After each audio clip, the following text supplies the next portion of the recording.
मृत्यू शरीर जे पावलेले ते त्यांनी तिथून हलवलेलं आहे। पोलीस प्रशासन वगैरे यांनी माझ्या भावांसोबत हुलगर्जीपणाही केलेला आहे, म्हणून त्यांनी एकांतात तिकडे नेलं आणि तिकडे त्यांचं जे पीएम आहे ते करवण्याचं ठरवलं। त्यांच्या पदाला किंवा त्यांच्या पक्षाला जो आहे धोका निर्माण होणार, त्या कारणाने हे सुद्धा दाबण्यात येऊ शकतं। माझे पती ज्यावेळेस त्यांचं असं झालेलं आहे असं माहिती पडलं, त्यावेळेस आमच्यापैकी तिथं कोणीच नव्हतं। त्यांनीच तिथून त्यांना हलवलेले आहे। त्यांचे जे शरीर आहे पीएम याचं त्यांनीच मृत्यू शरीर जे पावलेले ते त्यांनी तिथून हलवलेलं आहे आणि सदर सरकारी हॉस्पिटलमध्ये जळगाव जामोद तिथे त्यांनी आणलेलं होतं। तिथे आम्हाला म्हणजे माझ्या भावांना वगैरे 2 वाजेपर्यंत कोणालाच दाखवण्यात आलेलं नव्हतं। पोलीस प्रशासन वगैरे यांनी माझ्या भावांसोबत हुलगर्जीपणाही केलेला आहे। फोटोज वगैरे न घेणे, ज्यांनी फोटो घेतले त्यांचे फोटोज डिलीट करायला लावले, ते फोटो व्हायरल न होऊ देणे, हे सुद्धा त्याच्यामागे तेवढंच मोठं हे होतं। आणि 2 वाजेपर्यंत माझ्या भावांना दाखवलं नाही, लाठीचार्जवर सुद्धा आलेले होते।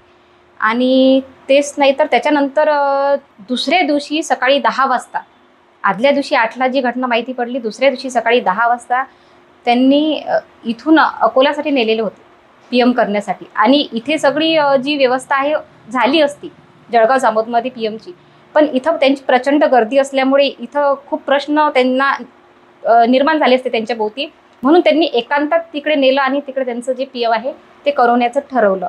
पण रिसोदा फाट्यावर असं काय झालं की जिथे पोलीस प्रोटेक्शन व्यवस्थितरित्या त्यांना देण्यात जळगावपासून जर आलेलं होतं, तर 1 तास पोलीसची गाडी ही कुठं गायब झालेली होती, सर्वात मोठा प्रश्न हा।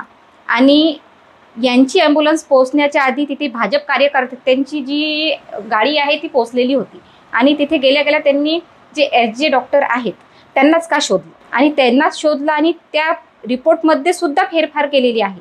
म्हणून ह्या तिन्ही पण जे आहेत त्यांचा हात याच्यामध्ये आहे, हे प्रकरण दाबण्यामध्ये। त्यांनी म्हणजे मृत्यूचं प्रकरण का दाबलं हे मला म्हणजे एवढं लक्षात नाही आलं, पण याच्यामध्ये अनेक कारण असू शकतात, किंवा भाजप कार्यकर्ता म्हणून त्यांच्या नावाला जो दाग लागणार असणार हे सुद्धा कारण असू शकते, किंवा त्यांच्या जवळचा कोणाचा हात सुद्धा असू शकतो, म्हणजे त्यात आपल्याला माहिती नाही नेमकं कोण आहे, किंवा इतर त्याच्या व्यतिरिक्त दुसरे असू शकतात। त्यांना असं वाटलं की भाजप कार्यकर्ता म्हणजे आपल्या एवढे निकष्ट जे मित्र आहे, म्हणजे याच्यामध्ये येण्याआधीचे हे मित्र त्यांचे होते, तर यांच्यासोबत जर असं घडलं।